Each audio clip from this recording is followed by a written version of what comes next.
Hello and welcome to Sinfully Fun Games. It's been a while since we've done one of these. With my voice on the heel, we're going to look at a couple of games. Today we're looking at How to Date a Magical Girl, a game I just picked up on Steam. Loading memory module. Welcome. Before we begin, we need to find out more about you. Kiwi says hi. Please answer the following questions truthfully. Question 1. What do you look like? Choose your appearance.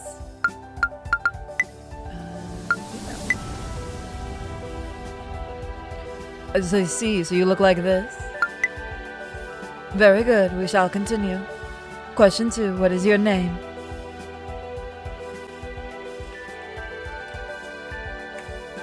I see, your name is Anon. Yes. I need to confirm all the answers you've given. Your name is Anon, and you look like this. That's what I'm going with. Very well. Thank you for providing this information. You may begin. Sorry, I'm a little sniffly. Today is a wondrous day. It's a day I've dreamt about for nearly 3 months. A day that I surely thought would never arrive. All the blood, sweat, and tears I shed these past months have led me to this very point in time. This perfect moment, the very point of my entire existence. I now hold in my possession the Holy Grail, an object of such great value and importance that it would spell disaster if it fell into the wrong hands. If it rests heavily in my palm, seeming to pulsate with life, the inconspicuous brown bag cover, it does little to mask its holy aura. I gaze upon this most sacred object. I make a solemn vow to myself. I promise to guard this object until the day I die. For now, it's time to view the object's full magnificent splendor. I unwrapped the brown paper bag and nearly blinded by the light emitting from the within. Finally, I now hold an uncovered object in all its radiant glory. It's a limited edition special cover version of volume 35 of my all-time favorite Magical Girl manga series. Yes! Finally! I've waited 3 months after this volume was announced for today, the release day. I find myself shedding a single tear of joy as I bask in the beauty of the limited edition cover. With only 100 of these printed, I am truly one of the luckiest people alive. I've been following this series since I was just an impudent child. I've grown alongside it, chanting the heroine's name in my sleep night after night. And now, the very last volume has arrived. Years of worship has guided me here. Today, the series is complete, and I'll return home and read the most valued tome and achieve true nirvana. It looks like we're walking on the road. Please, we're gonna get isekai. Reading this series over the years has been an uphill battle. My friends often mock me for following a childish manga series, but they just didn't see the beauty of it. They couldn't possibly fathom the rich, intricate history of the world, the heroine's ambitions and motives, the ever-present darkness threatening to engulf the world. If they truly wanted to believe this is the childish manga, that's their right. But I wouldn't be swayed by their narrow-minded opinions. I feel myself trembling in anticipation as my fingers reach forward to open the cover. No, I must be patient. I need to return home first, before I dive into this adventure. I just can't keep my eyes off the beautiful cover. This walk home will truly be a test of my inner strength and willpower. I should power walk towards my house.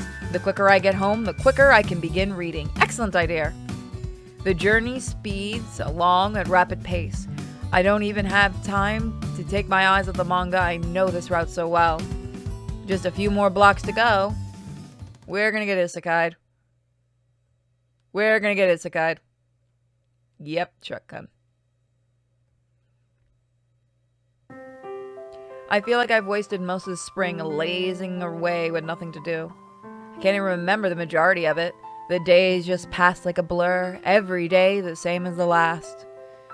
At the very least, Hikari came to visit me some days.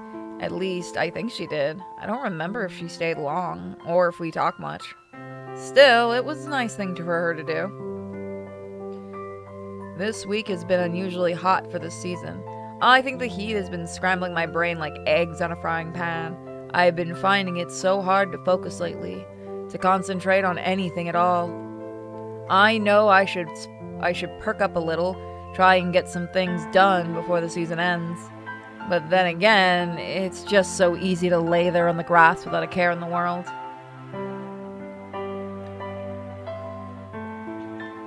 Take a drink. I wonder how much longer I can go on like this. Everything changed on that fateful day 2 years ago, the day I picked up the final volume of my favorite magical girl manga series. I read it cover to cover, and when I finished, reality began to sink in. The story was over.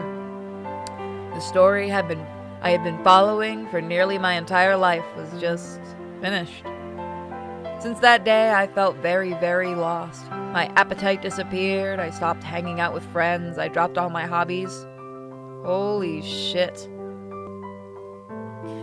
The days went by in a haze.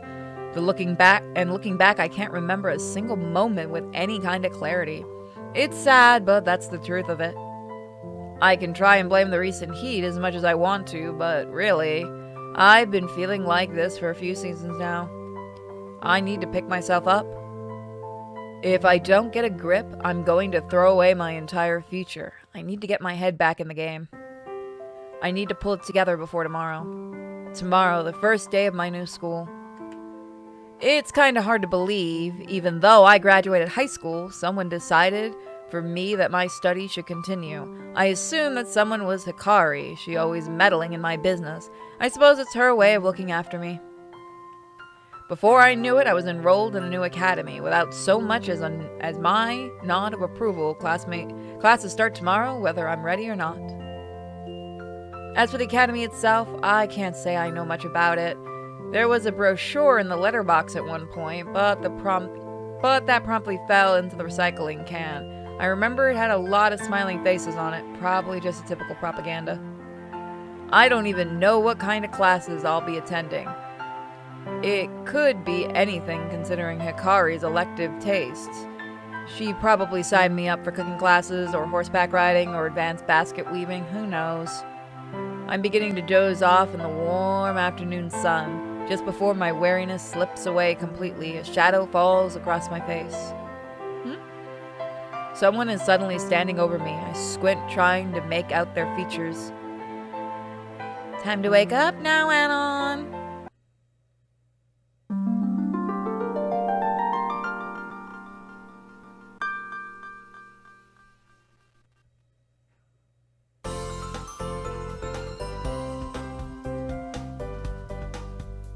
What are you laying around for? It's far too hot. You're going to cook. I shoot the girl a dirty look, as if accusing her of interrupting my rest. It takes me another couple seconds to recognize the girl, blame my foggy mind. Oh, it's you, Hikari. Jeez, is that what passes for a greeting these days? Sorry, I was just lost in thought. Well, it's my fault for expecting you to treat me with a little respect. I said I'm sorry. Fine. This intrusive girl is none other than Hikari, one of my oldest friends. She's kind of cute in her own way, I guess. I've known her for such a long time that I can't imagine her as anything other than just a friend, though I wonder if she feels the same way about me. Hikari is the kind of girl that shoots first and asks questions later, but that's probably due to her being overprotective, rather than assertive. It's the reason I assume she's the only one who enrolled me in the new academy. I don't know anyone else who cares about my future like she does. When we were younger, she had a habit of following me around everywhere, kind of like a little sister. As we grew older, this habit evolved into meddling in my business and stealing my lunch every day. It probably sounds like I'm complaining, but I'm honestly not. Hikari's a great person, and I'm truly lucky to have a friend like her. I just don't really understand what she sees in me or what she gets out of our relationship. Anyway, what are you doing out here? Do you have any idea how long it took me to find you? I'm just relaxing. What's the big deal? Relaxing? You don't do anything but relax. You're aware we're starting school tomorrow, right? Yep, painfully aware. Wait, you said we're, as in we. Are you attending class with me, Hikari? Oh, give me a break. I've explained this to you at least 6.5 times. I swear, talking to you is like talking to a brick wall. Except the brick wall is better looking than you. Hey, I object to that. Ha. Look, we're going to the academy together, and that's final. You don't have any say in the matter, alright? Okay, please don't hurt me. I wouldn't dream of hurting you. I have a question, though. What kind of classes are we taking? A thoughtful expression crosses Hikari's features. I can tell she's making up her mind on whether to scold me or give me a proper answer. Well, if you'd read the guide I left for you at your house... Here we go. You'd already know that we're taking basics. First year classes, nothing too difficult, I'd imagine. They know you're a noob, so you shouldn't have any problems. Somehow being called a noob hurts more than anything else Hikari could have come up with. Aren't you a noob as well, Hikari? She looks taken aback, almost offended as I got just seconds ago. Well, no, I'm not new to this. You know I've been practicing for years. Practicing? What is she talking about? I'm confused. What have you been practicing? Frown crosses Hikari's face. I know this expression well. It's her I'm so tired of your clueless ass face. I've been practicing to become a full-fledged magical girl, of course. The words hit me like a truck. Did she say magical girl? Somehow the stupor I've been living in for endless months shatters in an instant.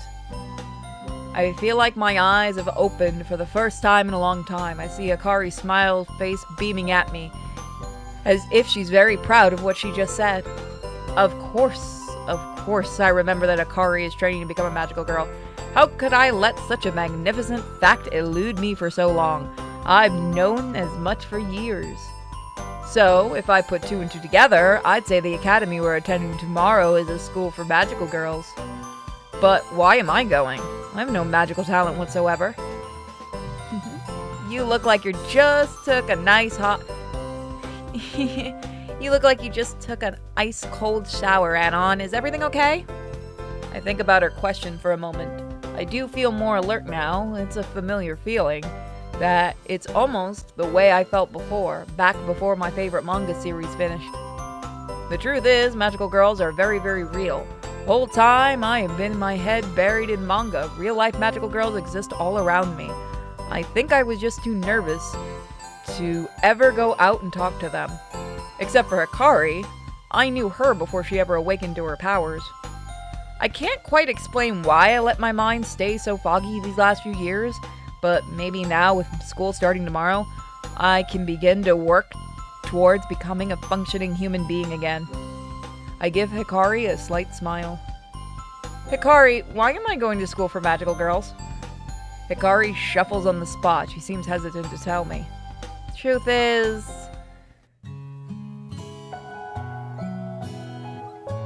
About a month ago, you and I were having dinner, and all of a sudden your powers awoke. What? I noticed immediately, but you seemed like your old, oblivious self and barely paid attention to what happened. So what did happen? Like I said, we were having dinner together. I accidentally knocked a glass of water off the table. It was going to shatter on my bare feet, and I screamed, afraid of cutting myself on the glass. It happened so quickly I couldn't move away in time. And you just glanced at the glass and then it stopped, midair, frozen in time. I mean literally frozen in time, ice and all. I don't believe you. I would remember something like that. You just shrugged and continued eating. Damn. I just think at the time you just believed I had made the glass freeze in place. After all, you've known my magical powers for a long time. I awoke to my powers when I was 13, maybe 14? I don't quite remember, but still. I have a very specific set of powers, and don't forget I'm untrained. There's no way I could freeze something in time. So, after that night, I replayed the events in the back of my mind over and over, and only explanation is that you froze the glass. You suddenly awoke to your own powers and saved me from getting cut on by broken glass. So, what you're saying is I'm a hero? Blah, not quite, Anon. Anyway, to cut a long story short, I never enrolled us to attend the academy. We were both sent letters from the association. They can detect who has magical powers and who doesn't. You know, they keep a record for everyone. According to the association, once magical girls reach 18 years of age, it's the law for them to attend the academy. The letter basically demanded we attend the academy, effective immediately. Because you awakened your powers right on the age of 18, you get the joy of going back to school. Regardless, we both start class tomorrow.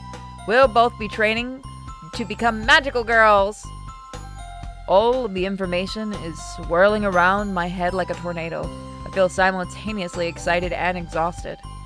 Do I really have magical powers? Can I freeze things in time? I can't think of any other situation where I've done such a thing, and I have no clue how to make it happen again. Well, I suppose that's the point of the academy.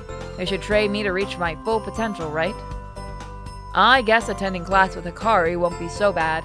Maybe I'll make some new friends, too. What do you say we get out of here? We can grab some dinner to celebrate our last night of freedom?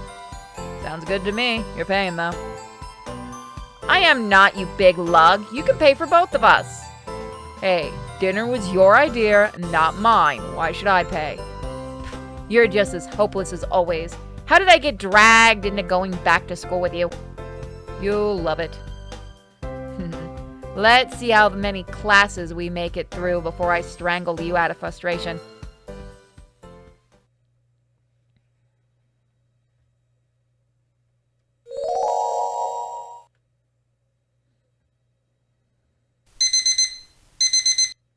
Shut up.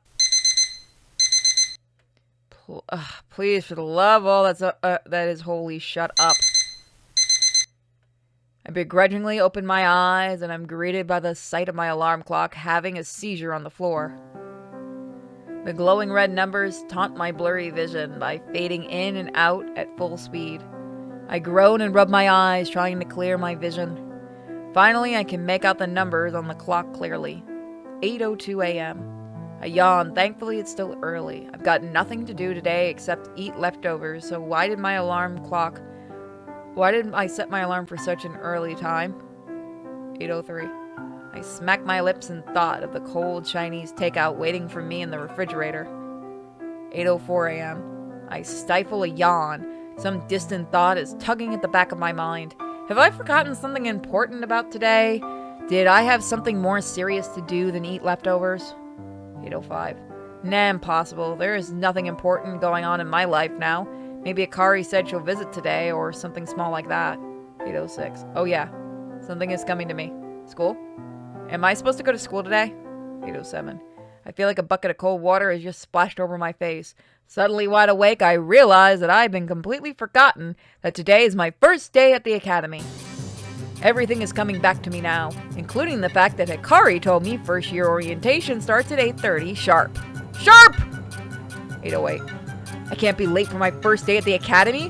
What will Hikari think of me? More importantly, what will the cute magical girls I've never met think of me? I leap out of bed like a frog launching from a lily pad. I immediately regret this action as I'm still tangled up in my blankets. And then they drag me down to the floor. I narrowly avoid hitting my head. I thank my lucky stars that I didn't get hurt before frantically scrambling to my feet. I dash out of my room and into the kitchen. I open the fridge door and am greeted by a wafting aroma of cold, sweet and sour pork leftovers. I grab the container unceremoniously and launch it across the kitchen, cheering when it lands in the open microwave. I dash the microwave, mash the keypad blindly, and the light flickers to life, and the machine starts up with a splutter and a hum. While my excellent choice of breakfast is being cooked to perfection, I decide to get dressed. When I reach my closet, I come to the sinking realization I don't have an academy uniform yet. I have opened the doors with a sigh, only to be greeted with the sight of an unfamiliar dry cleaning bag on a coat hanger. With a confused frown, I pull the bag down and find a note written in it on the front in cute handwriting. I went to the trouble of picking up your new uniform for you. You owe me one, Hikari. Oh, that's Hikari. She thinks of everything. I tear open the dry cleaning bag and pull out the brand new uniform. I'm in the middle of climbing into my new treads as an angry cacophony of beeps and bloops calls me from the kitchen. Breakfast is ready. I finish donning my amazing new outfit and rocket into the kitchen and throw the food into my gullet. My breakfast is demolished in a new personal record of 12.74 seconds, and then I'm out the door in a flash. I hardly even know where I'm going, but I recall Hikari saying the academy is walking distance from my home. It's not hard to find a map on my phone, so I load it up and begin my hurried walk. A little time passes, and it's 8:24 a.m. Can I make it in time? The map on my phone tells me I'll arrive in 8 minutes. I'll be a little late, but a couple of minutes never hurt anyone, right? I wonder if Hikari will be there to greet me at the school gate. It would be nice to see a familiar face after the whirlwind of a morning. My power walk evolves into a jog when I see the school's gates looming in the distance. I can't believe it. I'm actually going to make it. There's a few other straggling students making their way into the school. They're all wearing the academy uniform, including its signature pastel yellow vest. I notice that all the other students are female. I suppose that's not too surprising. This is a school for magical girls after all. Still, it's the first time I've witnessed such a thing. I finally reach the school gates. When I peer beyond them, I can see the other students entering what looks like a school hall. I suppose that's where orientation is being held. I glance around to see if Hikari is here. No luck, though. Maybe she's waiting for me inside the hall. I break into a run towards the school hall, sprinting as fast as my unfit legs can carry me. I weave in and out around the other students and also make a mad dash forward. I'm nearly there. I can almost taste my fashionably late entrance. My foot stags on another student's shoe. Guess I wasn't quick enough to get out of their way. I don't even have time to let out a gasp as I fall flat on my face on the pavement. Fuck. I was so close. I nearly made it. I'm just lying on the ground, face down like an idiot. A little squeal erupts from in front of me. My first thought is that maybe I squashed some small, cute animal when I fell, like a kitten or a squirrel that can squeal. I push myself off the ground and I'm greeted with an unexpected sight.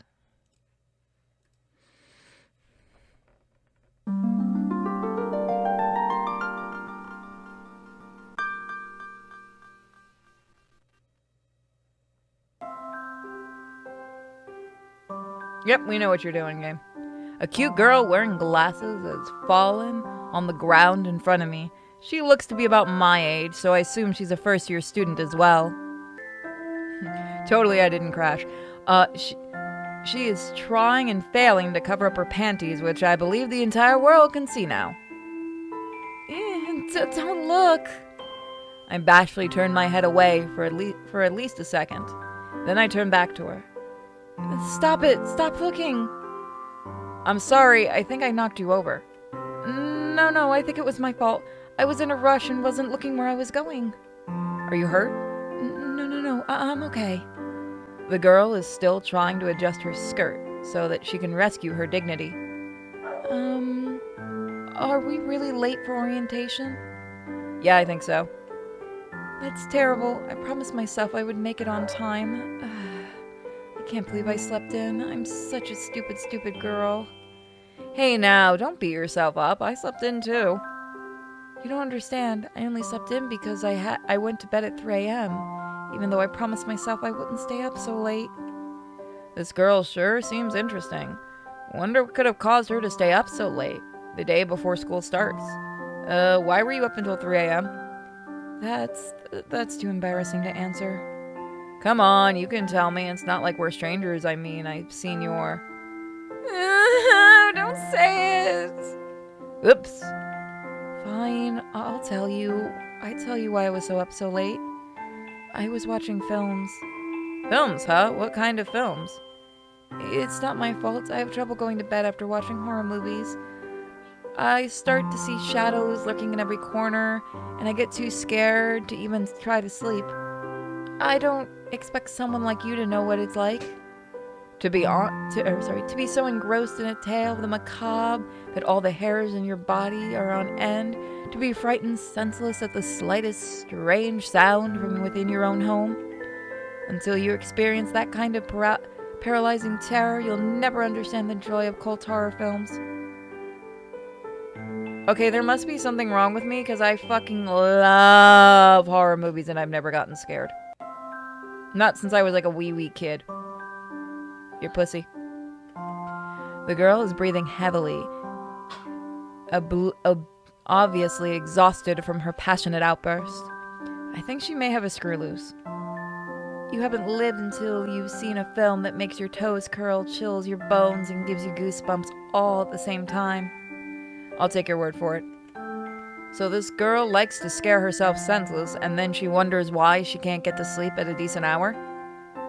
So, you still haven't covered up you know.